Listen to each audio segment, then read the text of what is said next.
أعوذ بالله من الشيطان الرجيم. بسم الله الرحمن الرحيم.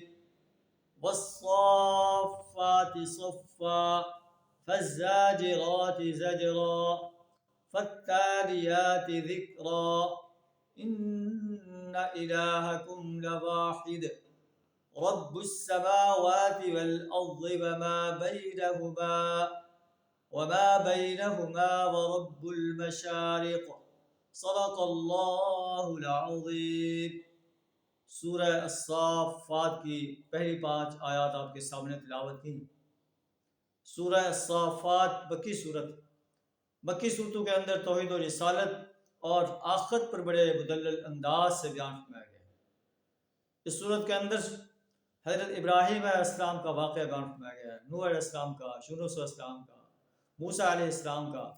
یہ سب واقعات بیان فرما کر اللہ قریش مکہ کو وارننگ دے رہا ہے کہ جن انبیاء کی قوموں نے اپنے انبیاء کی بات کو نہ مانا وہ اس صفحہ ہستی سے مٹا کر رکھ دی گئی اور انہیں اللہ کے عذاب سے کوئی نہ بچا سکا.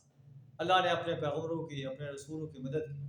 اگر تم بھی نبی صلی اللہ علیہ وسلم کی دعوت کو جھٹلاؤ گے تو تمہیں بھی ویسے ہی عذاب کا سامنا کرنا پڑ سکتا ہے.